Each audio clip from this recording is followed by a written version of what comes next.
रामायण में ना कई सारी कहानियां हैं, लेकिन एक कहानी ऐसी है जो भक्ति और सब्र का मतलब ही बदल देती है। ये कहानी है शबरी की। चलिए आज इसी कहानी को समझते हैं कि कैसे एक इंतजार भक्ति की सबसे बड़ी पहचान बन गया। ये जो लाइन है ना, मेरे राम आएंगे, ये सिर्फ एक वाक्य नहीं था। ये शबरी की पूरी जिंदगी थी, उनका पूरा वजूद।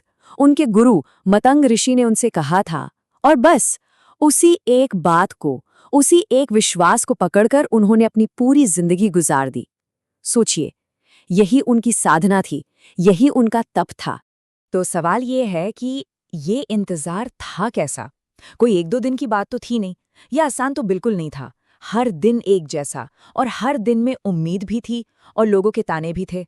जरा सोच कर देखिए, रोज हर एक दिन, चाहे तेज धूप हो, मूसलाधार बारिश हो या फिर कंपा देने वाली सर्दी, शबरी सालों तक हर सुबह उठती थी और बस एक ही काम करती थी, उस रास्ते को साफ करना जहां से उन्हें लगता था कि उनके प्रभु आएंगे।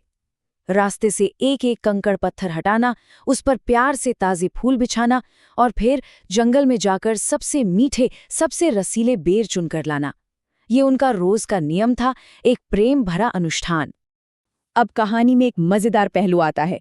एक तरफ थी शबरी और उनका वो अटूट विश्वास, और दूसरी तरफ थे बाकी ऋषि मुनि जो उनका मजाक उड़ाते थे, उन्हें पागली कहते थे, मूर्ख कहते थे। पर शबरी, उनकी शांति और उनका विश्वास कभी कम नहीं हुआ। उनका जवाब हमेशा बड़ा सीधा होता था, मेरे गुरु ने कहा है तो वो सच होकर रहेगा। और फिर वो दिन आ ही गया। दशकों लंबा इंतजार खत्म होने वाला था। कहते हैं उस दिन जंगल की हवा ही बदली हुई थी। ऐसा लग रहा था मानो पूरी कुदरत उस खास पल का इंतजार कर रही हो। तभी शबरी की नजर दूर से आती दो आकृतियों पर पड़ी। दो तेजस्वी पुरुष चले आ रहे थे। हाँ, उनके पैरों में सफर की धूल लगी थी, पर चेहरे पर सूरज जैसी चमक थी। वो पल आ गया था। खुद भगवान आज एक भीलनी की छोटी सी कुटिया के सामने खड़े थे। शबरी को तो अपनी आंखों पर यकीन ही नहीं हुआ। उन्हें लगा कहीं ये कोई सपना तो नहीं।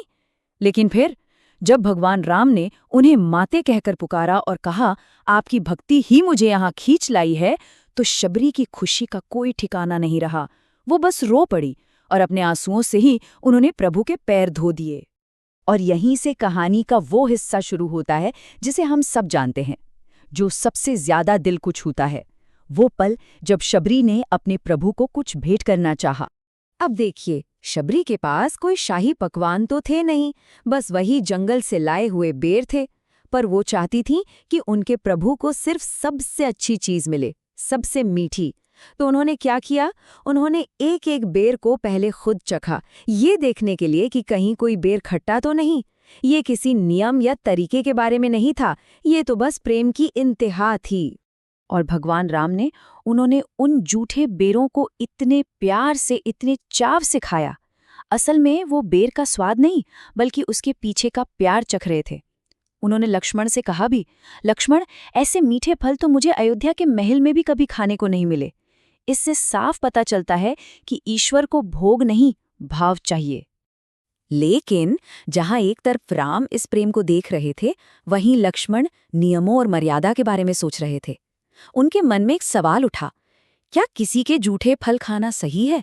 क्या ये मर्यादा के खिलाफ नहीं है? लक्ष्मण के लिए नियम, शुद्धि, ये सब बहुत जरूरी था। उन्होंने शबरी का अनादर बिल्कुल नहीं किया, पर वो बेर खा भी नहीं सके। उन्होंने चुपके से उस बेर को फेंक दिया। एक लोक कथा तो ये भी कहती है कि वही फेंका हुआ बेर बाद में संजीवनी बूटी बना, जिसने खुद लक्ष्मण की जान बचाई। तो देखिए, यहाँ दो नजरिए हैं। राम प्रेम का सार देख रहे थे और लक्ष्मण मर्यादा का पालन कर रहे थे। अपने प्रभु को खुद अपने हाथों से खिलाकर शबरी को लगा कि बस उनका जीवन सफल हो गया। उनका इंतजार पूरा हो चुका था। अब बारी थी उनके जीवन के आखिरी काम की। जब भगवान राम ने सीता जी को ढूंढने के लिए मदद मांगी, तो शबरी ने ही उन्हें आगे का रास्ता बताया। उन्होंने ही कहा कि ऋष्यमुख पर्वत पर जाइए, वहां वानरराज सुग्रीव आपकी मदद करेंगे। तो अपना ये आखिरी फर्ज पूरा करके शबरी ने प्रभु से जाने की आज्ञा मांगी। तो इस पूरी कहानी का निचोड़ क्या है, सार क्या है?